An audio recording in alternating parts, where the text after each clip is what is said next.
Om Vakratunda Mahakaya Suryakoti Samaprabha Nirvignam Kurume Deva Sarvakarishu Sarvada Om Shri Swaminarayanaya Namo Namaha Shri Ghansham Maharajaya Namo Namaha Shri Hari Krishna Maharajaya Namo Namaha Shri Sadgurubhyo Namo Namaha.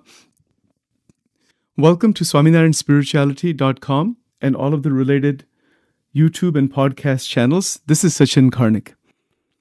We're continuing further today on Garada Pratham number 1 Vachanamrut. And in that Vachanamrut, the question about Maya posed by Govardhan Bhai is what we are further contemplating on. Before I begin today's exposition, I'd like to offer my infinite prostrations, Anantakoti, Dandvat Pranam, Namaskaram to Bhagavan Swaminarayan, to the Paramahansas of Maharaj, to all the great incarnations of God, all the incarnations of God, to Bhagavan residing in the heart of every being, to all the bona fide Guru Paramparas that exist in the world today, in the past, and yet to be, and to all the enlightened, awakened sages, Ekantika Santa, that are present on the planet today, taking the holy dust of their feet, placing on the forehead with the bhavana of Seva and Samarpan. May the Lord accept this contemplative recording at His feet. So today I want to continue on the question of Maya and Dhyan, the answer that Shriji Maharaj has been given, and I hope you're following the previous recordings. I'm going to do my best to try not to repeat material that I've already covered. Some review will be there here and there. So the question of Dhyan, what is Dhyan, how to do Dhyan, we've been examining that. Also the question of Maya. Now we're going to today examine what is neuroplasticity. This is a neurological connection into this question in Vachanamrut regarding Dhyan, and the answer Shriji Maharaj has given. The question is about Maya. Maharaj's answer is about Dhyan on the Murti of Bhagavan, and everything that is an obstruction in that connective process, meditative process, is defined as Maya by Shriji Maharaj. So along these lines, I want to talk a bit about neuroplasticity, which is what? What is that? Well, the idea that there is a reciprocal relationship between brain and behavior has embedded within it a concept that is many times quite surprising and startling. Right? Just to repeat that, to make sure that's clear, that there is a reciprocal relationship between brain and behavior. The brain affects behavior, our behavior affects the brain. When we say that the behavior and experience of life in general, but the experiences we have, when we say that behavior and experience affect the brain, we mean that they, in the literal sense, physically alter the brain. The brain is actually physically, structurally altered. There are many examples of this, but I want to stay focused on Dhyan. When a devotee, a bhakta, engages actively in Dhyan with the foundation of bhajan, kirtan, 9 forms of devotion, mantras, etc., and then attempts to connect the entire antakarana with the murti of Paramatma, that attempt itself is going to generate neuroplastic phenomena. Neuroplasticity, meaning the changes in the brain, are going to begin to happen in very interesting ways, because the brain is going to begin its journey towards its own synchronous homeostatic function, which is missing in most people's lives. So the significance of placing one's mind in connection with God in whichever way we are doing it. But specifically, as far as Vachanamrut is concerned, it is the Murti of Bhagavan that the Bhakta is connecting with through great love, through bhakti. This has profound implications for brain development, neuroplasticity, and it has implications in terms of our qualitative first-person experience itself. When a person tries to connect with Paramatma, our brain functions in a way that it has to harmonize within itself before it can actually connect, before the mind can actually make a real connection with Bhagavan. Why is that? Because we have so much memory stored, so much confusion, so much contradiction, so much damage is actually there to the mind and maybe even to the brain, that has to be healed.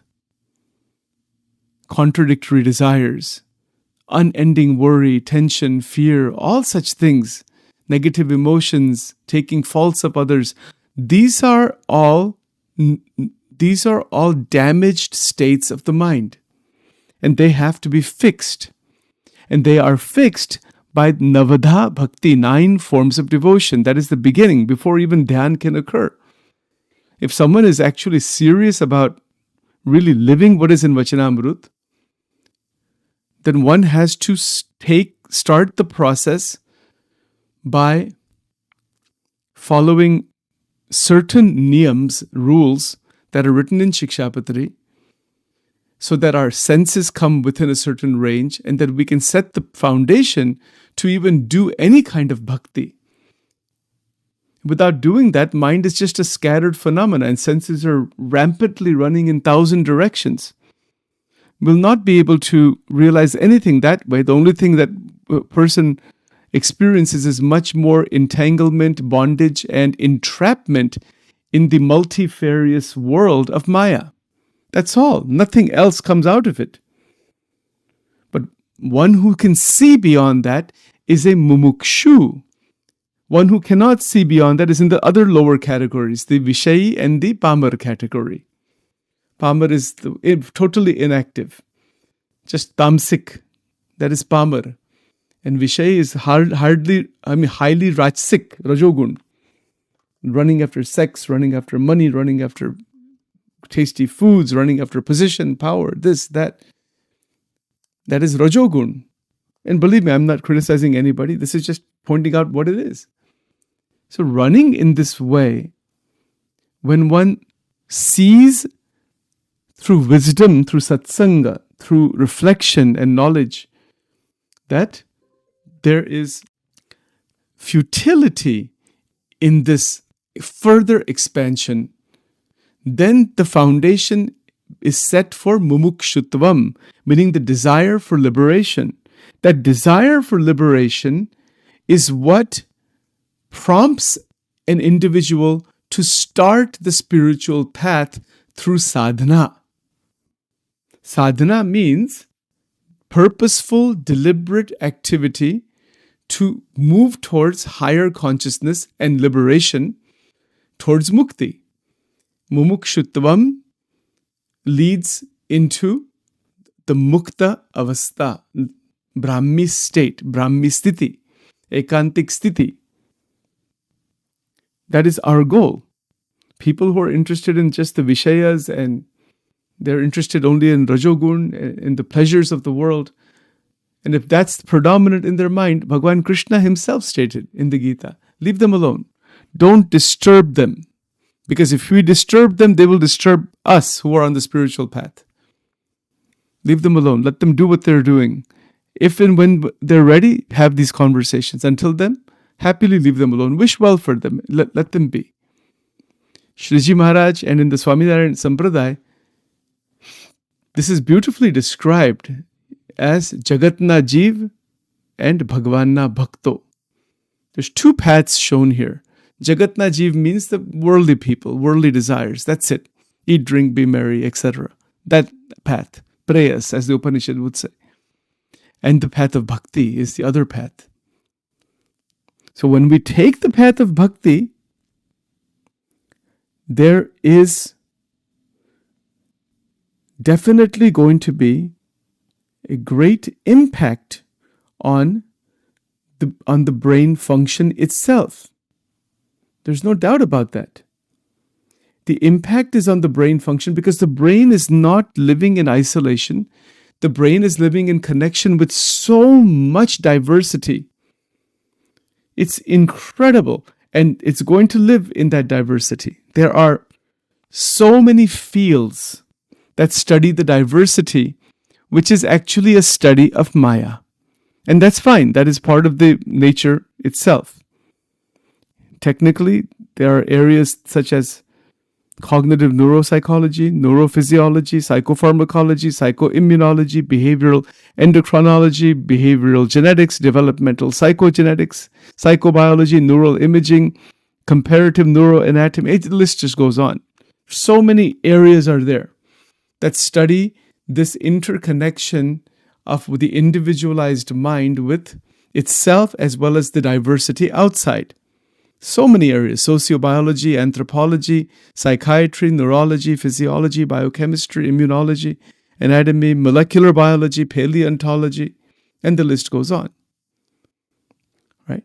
That's the nature of diversity, and that is beautiful also. We need to understand that. But now, when Maharaj is saying that connect with the Murti of Bhagavan, that is an attempt to open a dimension out of the bondages of Rajogun. In the Bhagavad Gita, there is that verse by Sri Krishna, Kama esha, krodha esha, rajoguna samudbhava, mahashano mahapapma viddayena iha vairinam.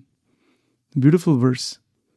That Kam, Krodh, Lobh, these forces that are inside, they just keep dragging the human being and thrashing the human being. But to evolve out of that, we can start the process by 9 forms of devotion. That is a beginning. To have regular arti, waking up in the morning, doing nitya puja. In Swaminarayan devotees do nitya puja. Almost everyone, if not everyone, all sadhus, all satsangis. There's the puja that is done, half an hour, 45 minutes, done by everybody.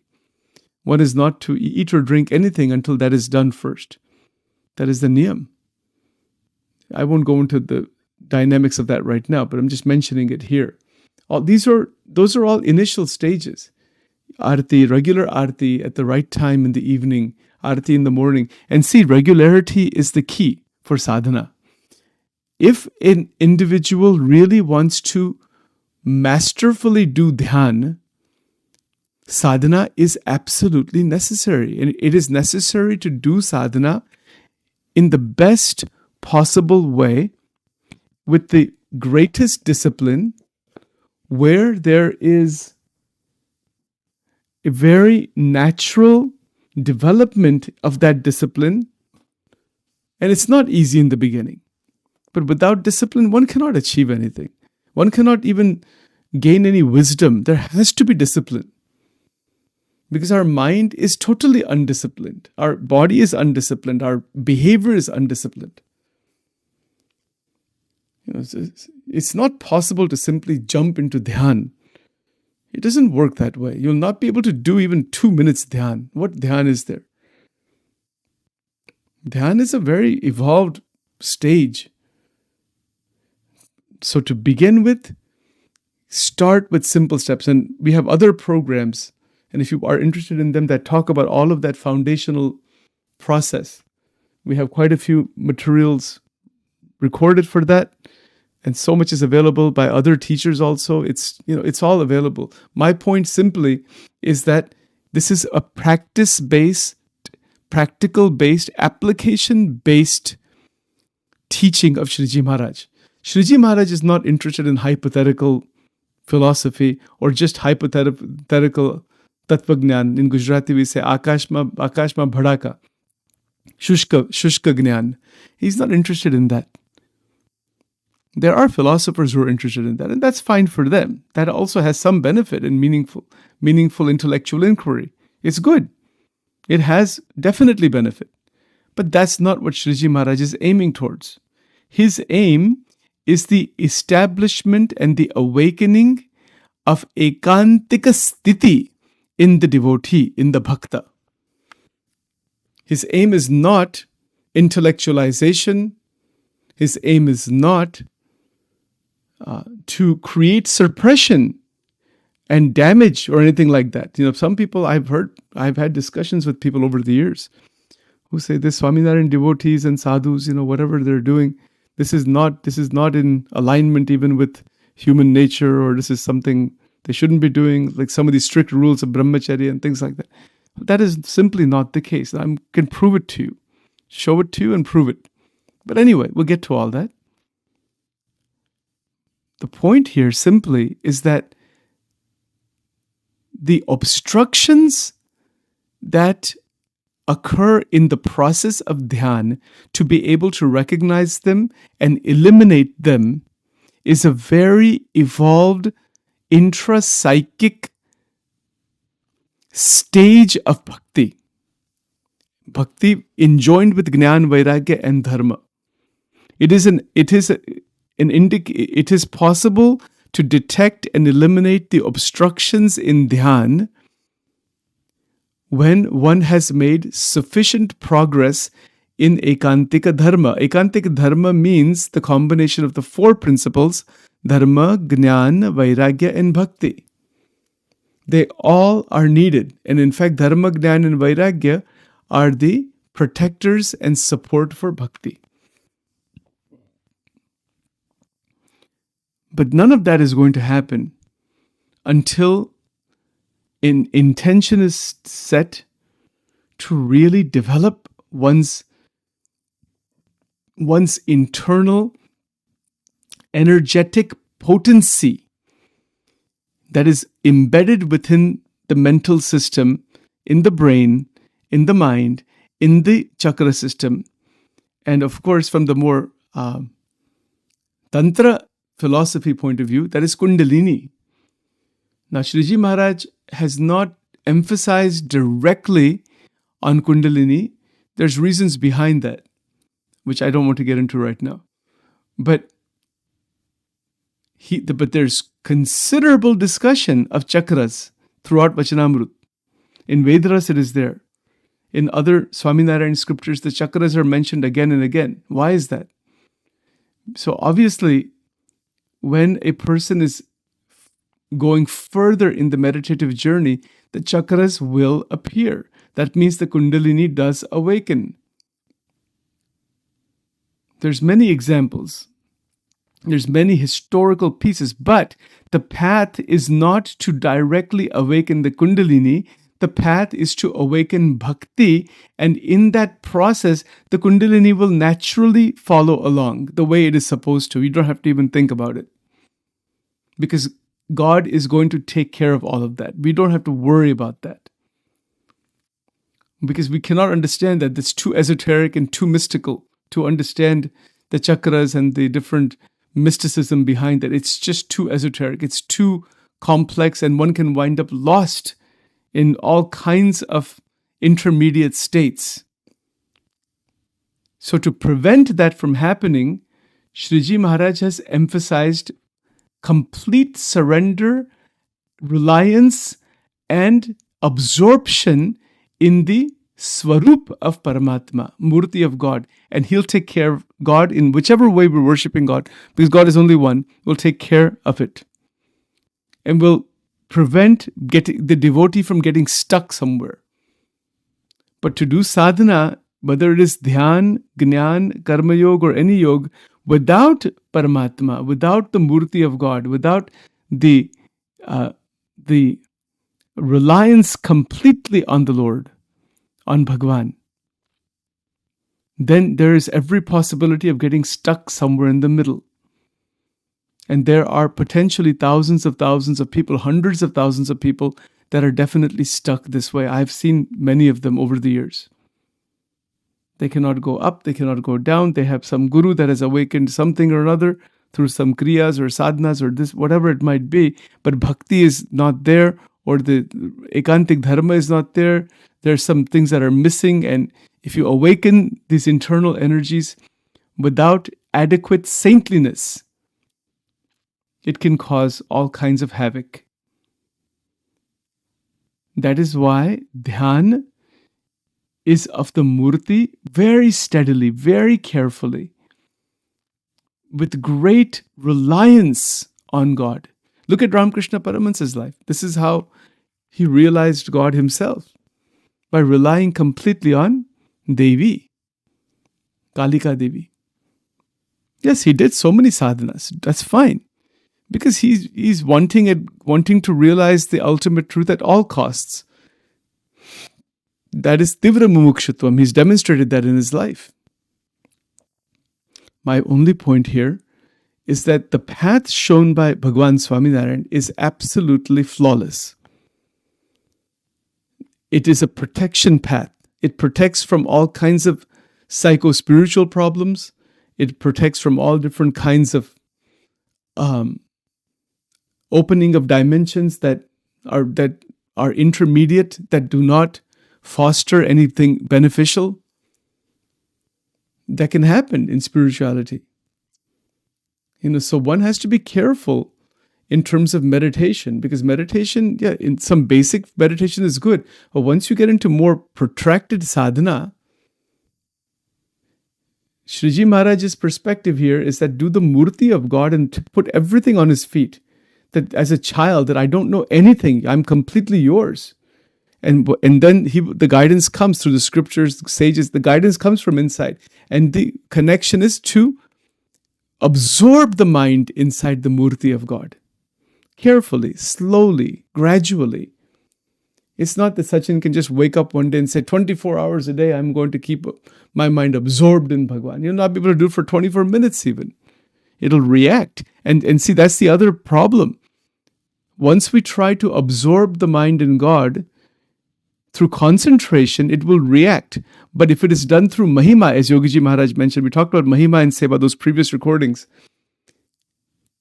then the problem of the polar swinging due to concentration is not present. It's not present because there is an overflow. There's just a beautiful flowing of love and devotion and the normal activity of the world. That is Seva. That is all Karma Yoga. So Karma Yoga is done with Mahima of Bhagwan, and that is Dhyan. And if we do that, we are able to maintain the right relationship in the multi-dimensional, in the world of names and forms, the Bhautik Jagat. We are living in the Bhautik Jagat. And if we don't live in the Bhautik Jagat, the world of names and forms, then that is Samadhi, Nirvikalpa Samadhi. If you go into Nirvikalpa Samadhi, this world of names and forms disappears. But Shriji Maharaj has emphasized Jnana Samadhi, which I'm going to talk about in the next recording. I have another activity to go to, so I'm going to stop this recording here. I'll continue just from this point in the next talk. With that, Om Shri Swaminarayanaya Namo Namaha Shri Sadgurubhyo Namaha. Thank you.